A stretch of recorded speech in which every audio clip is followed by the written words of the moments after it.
Hello YouTube and welcome back to the channel outside the target demographic. Today we're going to be adding the noise insulation layer to the Subaru doors. Let's get started. So in a previous video I showed you how to remove the door panels off of the front doors. These are going to be the rear doors. Essentially you're going to have a white and green wire connection, and these are the mechanical door release mechanism and lock mechanism. And then we have a screw here and a screw here, which correlates to our door panel, which is a screw here and a screw here. So all you'll do, and I'll show you on the other panel, is pop this guy open and the same hatch in here. Flathead works. I used my Swiss Army knife. And then it's a Phillips head and a Phillips head. So I'm probably going to wipe this down again. I do use a linseed oil. It's been about a month since the last application. I figure do it twice and it'll look much better. Another thing you can do while you're here is you can shake out any material that's accumulated up in those bits. You can also clean the inside of this gasket, this weather stripping, and this is what's going to go up against your window. So putting it on the freshly cut grass probably wasn't the best of ideas, but you can see here that they really provide you no material as far as heat and sound insulation is concerned, and that's what we're going to be addressing today. So I've seen a couple videos online, and they put the material directly on the moisture barrier. Couple problems with that as far as I'm concerned. Number one, this plastic is going to flap by design, and you have a couple of air cutouts here, and that to me, it seems like you're not giving it a firm foundation to rest on. Secondly, we've already insulated the metal door. You can see in there we have the Neuco sound deadening material. So this metal is essentially taken care of. What we're going to want to be doing is insulating the sound. We're essentially putting earplugs into our ears. We're putting the insulating material on the cavities of the door to prevent that noise, any noise that is going to transmit through the Neuco deadening material. We're going to insulate that noise and keep it out of the cabin. So to me, the other drawback is we have a couple of intricacies. We have this piece of metal here. We have to cut holes just as there's a slot here in the moisture barrier. We're going to have to do the same for a thick foam pad that I cannot see through. So there's a lot of cutting and trajectory and angles and all that stuff. I think that's kind of silly. The easier way to do it is the way that Subaru did it. So I'm gonna lay out this mat. This is a Temu purchase. I have been bitten by the Temu bug. Maybe you should be too. This is, I believe, 19 or 20 centimeters by 80 centimeters, or I'm sorry, 19 inches by 80 inches. So you're looking at almost a 2 by 7 foot roll of insulating foam for, I think it was like $8, $9. So much thicker than what I've seen in other places for essentially a substantially cheaper price. You have thermal insulation here, according to the advertisement, and the thicker, relatively open foam, open cell material is going to absorb that sound a little better. So to me, it's easier that this is already a stencil, and all I'm going to have to do is roll this guy out,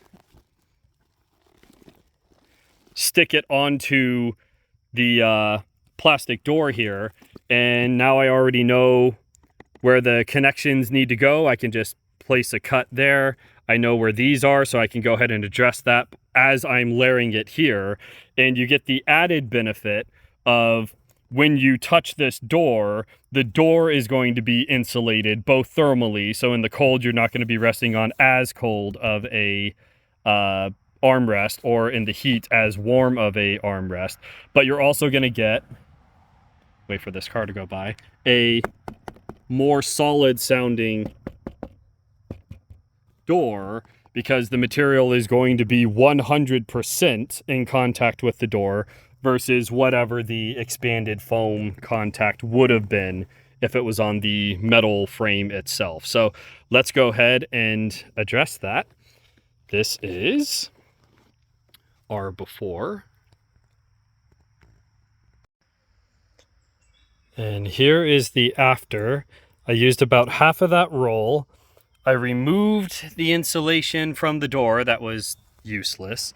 As I said, I have this oiled, so I really don't want to set it down on anything that'll pick up grass. But I left a flap right here so I can reconnect the steel cables. I have a couple of cutouts for where the door will reattach. I have a cutout here for the power windows, and just filled in the rest of the spots, including underneath. That's where the screw goes in, so I left that portion available. It requires more cutting doing it this way, but I feel, man, that door looks good. I feel, let this car go by, the door itself sounds much more solid versus just the metal door sounding solid. The rattling is going to be these tabs here. So let me go ahead and install this back on the car, and we'll compare it to the side that has not been done yet. So as I said, we have the electronic window switch connector here. So I left a cutout there. We have a flappy flap right here to connect these guys. To show you, you'll lift up this white connector, lift out this ball detent, and then you'll reverse that, which I probably won't be able to do with the door leaning. So that's how you disconnect both of these. White ones up top, and they are keyed. The ball is a different size, so you cannot accidentally reverse the polarity there. But and then we're going to set it up where this ridge is going to engage on this metal edge, and then we'll rock the door into place. All right, so we have the door set on the ridge, and the whole thing will pivot. What we're going to do is pop it back into place. We're just going to press the door back into place. You can hear those plastic pegs engaging. Good. Still got one right about there. Okay, so those have all popped back into place. I cleaned the door and I used the linseed oil again, so it now has 2 thin coats and it looks great. Let me go ahead and screw it into place so that we have a completely fair comparison. And I'm gonna bang on this one and then do the other door, and we'll listen to the sound difference there. So the door has been screwed back in. The one thing remaining on the Subaru, there's a little plastic panel here. This has just the one plug to connect it into place. So you'll pop that back in, and the door is complete. So let's go ahead and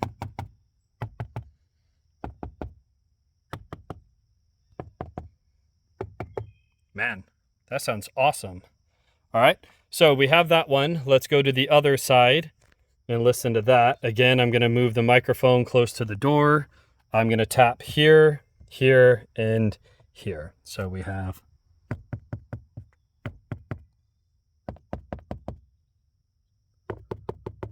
versus the other door, which sounds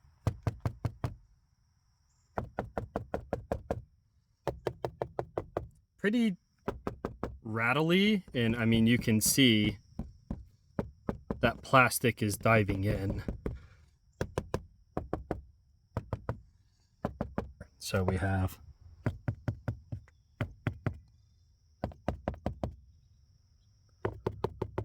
versus the other door, which sounds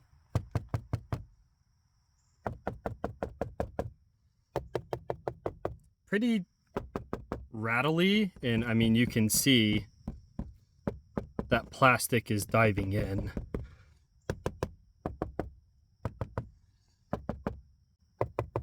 So we're going to go ahead and pull this one and do the same thing. So we have insulated the door and we have lost the sun. The beautiful thing about this project is it takes as long as it takes, but every time you do a portion of it, it's a added benefit every time. So today I'm only getting the rear doors done. That's still going to cut down the noise. Tomorrow I'm going to do the front doors, which will cut down the noise. The next time I do the hatch, that'll cut down the noise. So it's a kind of a damage over time, a benefit over time. So even if you can't do your entire car, which up to this point, I'm maybe 4 or 5 hours combined into this. I spread it out over a couple days, which again, the benefit is it's not like rebuilding an engine where you can't use it until it's 100%. Every additional panel you do is going to be additional comfort in the cabin. And so it's worth doing when you have the time, for as long as you have the time. Let's go ahead and get this door back on. All right, so I'm putting the doors back on. I'm noticing that you have to push pretty hard to get that screw to line up. So that's telling me that the thickness, and this is 10 millimeter insulation foam, designed for this purpose, by the way, from Temu. That thickness is enough where I actually had to compress the door in order to get the door to screw into place. So that's kind of ideal to me. Sandwiching that material and not allowing it to flap or vibrate, being sandwiched between two different surfaces, to me seems like a good thing. I do have the thinner, I think they're 1.5 millimeter Celeste matting instead of the 10 millimeter insulation stuff here. What I did is I've used that on the B column here. So underneath this white panel, as well as behind this black panel, I've already done the sound deadening on that beam. I intend to do the A, B, and C columns in that, and then also the carpeting underneath the feet. It does have some deadening material, as I've used my boroscope to determine, but it's worth, I'm already this far in the car, right? So I'm going to be pulling both front seats out of the car. Apparently it's just 4 14 millimeter bolts each, and rock them out this back door. I'm going to be pulling up the carpet. I'm going to be putting down that material and making the car sound even better. At this point, I've been addressing kind of the sides of the car, right, by doing the doors. So the road noise is going to be deflecting off the ground and going up into the car, or snow and rain and salt and all that being thrown against the underbody, which is going to be going through the floor of the car. So far, I haven't even addressed that. And just by doing the doors, I guess here would be a good place to put that. But I've already recorded with my phone about a 2 decibel average sound attenuation in the car. It's noticeable to me. It's starting to fade more and more. The more I'm driving it, the more acclimated I'm getting to it. But all in all, it's making a substantial difference. And I haven't even addressed the more pertinent noise entries, which again is going to be the floor of the car and then spraying the wheel wells with some sound deadening spray. But before you screw this guy into place, go ahead and make sure that your latches spring load into position with solid action there. That tells you that you've connected the white and green cables correctly before you go ahead and reassemble the door. So let's go ahead and zip this guy back into place. All right, so the door is installed and the sun is gone, so we are done for the day, but sounds quite a bit better. Knocking it on the inside sounds a lot less tinny, a lot less echoey than it originally did, and compared to the front doors that I have not done yet, it sounds much better. So one roll of the 20-inch by 80-inch insulation material that you saw me install did both of these doors. So luckily I ordered 3 rolls. I should be able to do the front doors. They are about the same size, I believe. So maybe using a little bit more on that. And I'll have some material left over to hopefully do the trunk. This material, the sticky side, the non-aluminum side, has a very, very thin, like half ply saran wrap material to prevent the adhesive from sticking to itself when it's all rolled up. So just in peeling it off of the backing, it would sometimes come off in strips. Probably not the highest quality material, but I'm not paying the premium for that either. So it works for what it needs to. It already sounds substantially better. I'm going to be ordering 2 more rolls. My intention is to do the, thank you, security light, do the headliner. You can tell that's quite bouncy, so any hail or rain or sleet or snow or what have you, bouncing off of this is just going to act like a giant drum head. Yeah, boy. So that's going to require probably 2 rolls itself. I'm going to put the sound deadener material in there first and then the insulation. The additional benefit to that is this is the largest piece of metal that has direct contact with your cabin. So by putting in the insulating material, it's not only going to insulate any noise, but it's also going to insulate the heat and the cold. So ideally, that should help with the heat. I do not care for the heat. Maybe you've heard about this. And it will also help in the winter to have your cabin heat up a little bit faster than without it, with the added benefit of not sounding like a drum. So that's what we have for today. We will come back and finish up the front doors tomorrow. We have another day and another door. Let's do it. So Swiss Army knife works pretty well, but we're gonna pop that open. And again, in here, there's a little notch in the black. You go in and push inwards and pry the least littlest amount. And that's going to bring up a lip, pull that completely off. And this is what you're pushing in. Focus. This is what you're pushing in. You're trying to clear that lug off of here. This pulls out. We have 1, 2, 3. Let's get the door. Pull all 3 of those. Right down here, the furthest away from the door, I find is the easiest. A little bit of leverage. You'll hear and feel and see that the little plastic connectors give way. So get your fingers up in there. Giggity. Give it a pull. The whole door will pull away from the door. That's a fun sentence.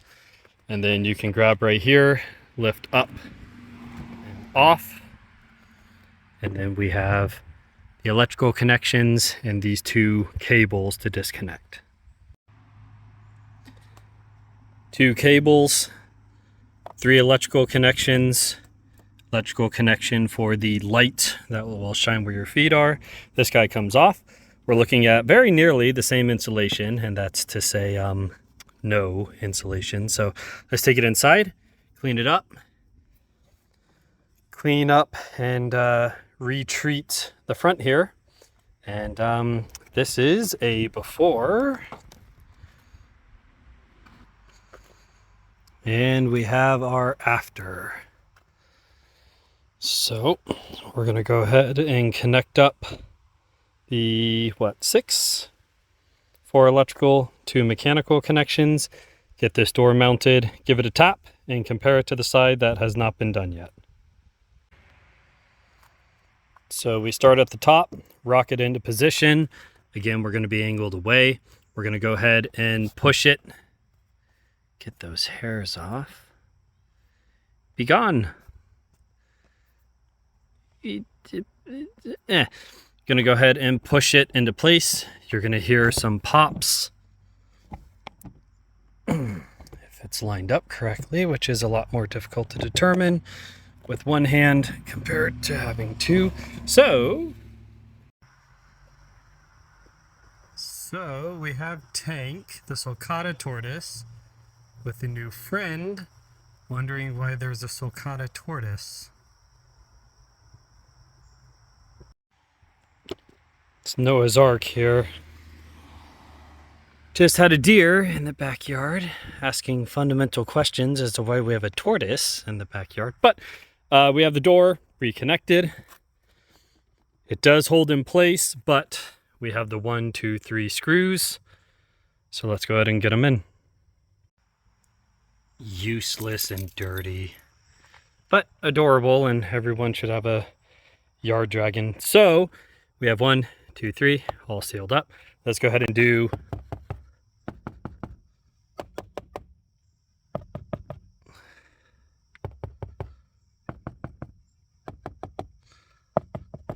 and we're gonna versus this side of the car. That sounds kind of tinny, rattly. I mean, this definitely will be, right? Because it's kind of flappy. Now that we've done that, let's go ahead and unzip this guy, take it in, seal it up, and put it back on. Again, using linseed oil, I just slicked up the black trim. It will dry in a almost clear coat finish, so it will continue to be shiny and reflective. It will also continue to cling these hairs, so I gotta try and remove them. Takes about 3 or 4 days before it starts hardening. Mine is the unboiled variety because it's what I have. So, looks much better. It also, as an oil, will rehydrate the door and make the colors pop a little bit more. It's UV protectant. It's made from linseed, so it's biodegradable, and the fumes are not an issue. And man, just looks fantastic. Now, keep in mind, as the sun reflects off the top here, it is going to possibly reflect into your eyes as you're driving, because it is providing a very, geez, you could almost see a reflection. Beautiful. This one went quite a bit smoother than the other ones. Let me set this down.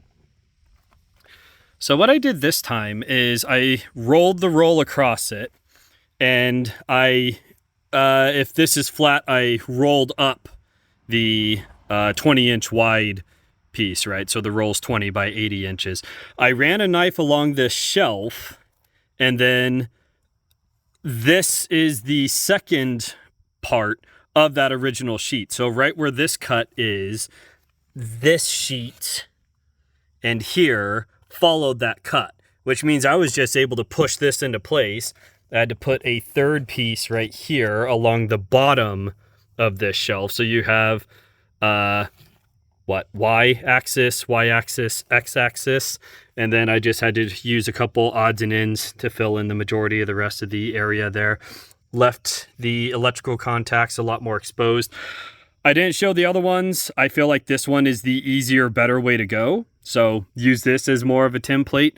The more surface you cover, the better off it's going to be. Hi, Bagheera. He's back. Useless cat. And then I stabbed and made a cross shape where the screws are going to go into the door right there. That's there, by the way, and there. So this one went much easier than the rest of them. If I could do them all again, I would do them in this pattern. So you can see from here to here was one sheet cut into two, covered probably 70% of the door. A small patch here, patch across the bottom, patch across there, and it's good to go. So pretty decent sealing.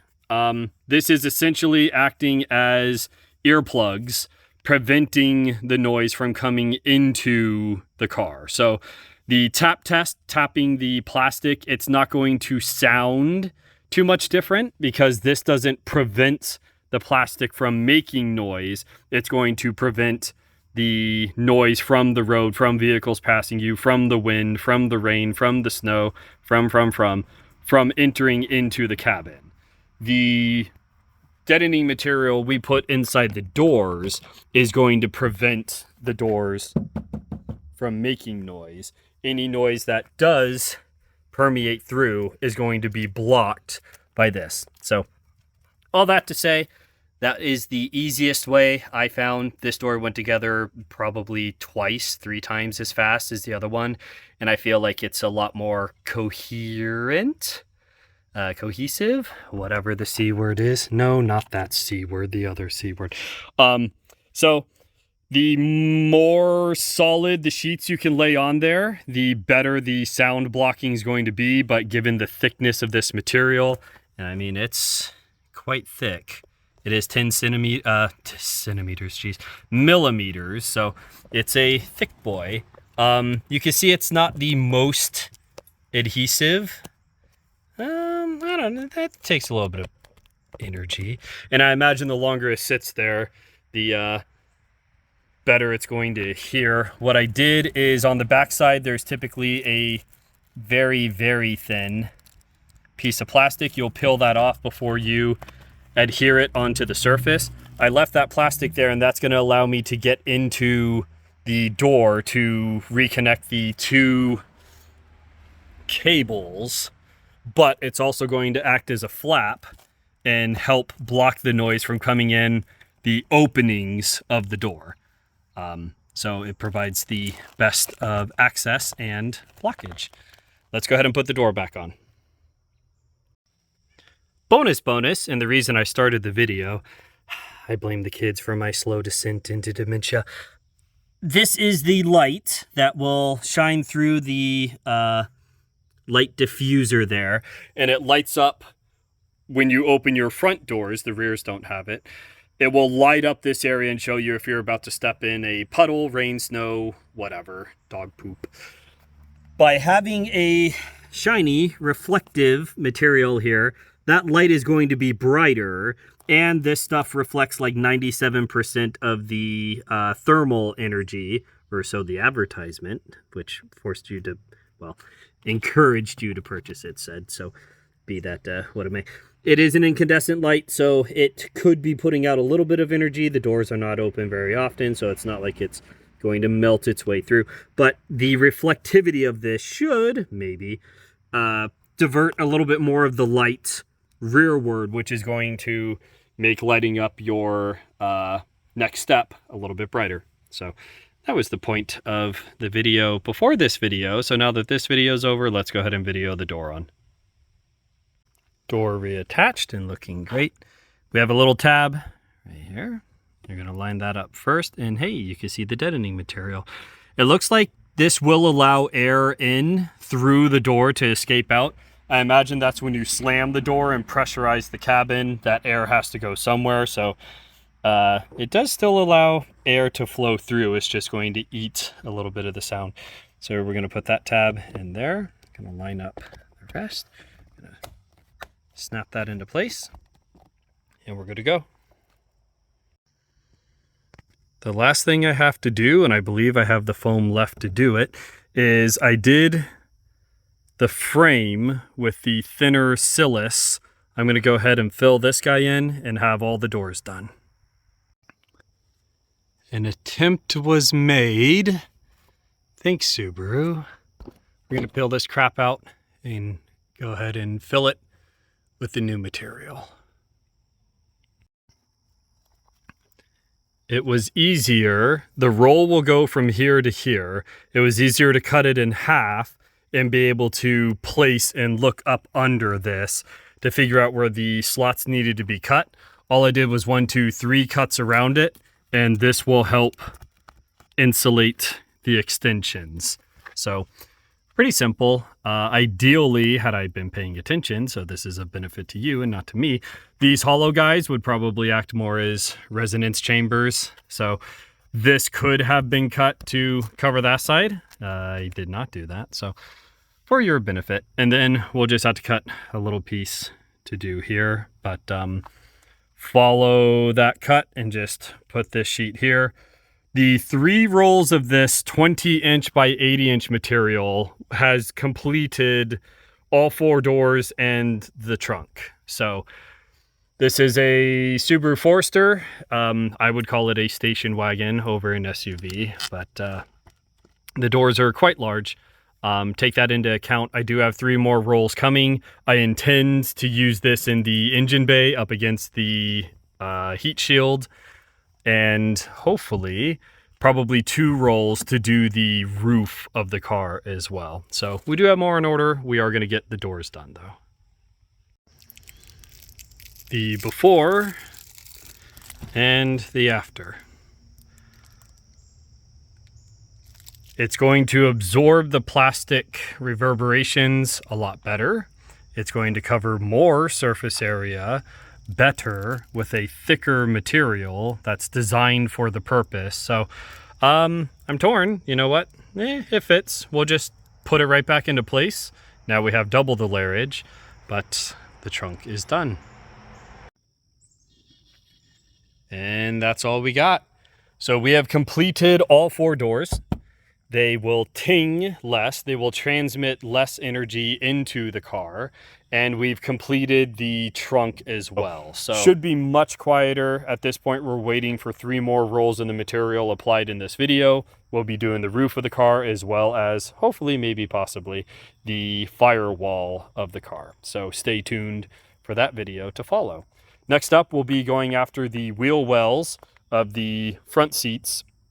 Going to try blocking out some of the engine noise coming in from the engine bay, and we'll see how I've learned a great deal about how these cars are put together and the engineering that goes into them, and it's been beneficial just in that aspect, as well as I'm not even $100 into this project. $100, and it's a noticeably quieter car. That will benefit me literally every hour I drive it from here forward. So very simple to do. Any questions, comments, concerns you have, go ahead and let me know in the comments section below. I enjoy hearing from you guys. Very simple project. I appreciate you guys coming along. Hopefully I've taught you something. And if you have any feedback for me in the comments section, I'd be eager to hear back and learn from you guys as well.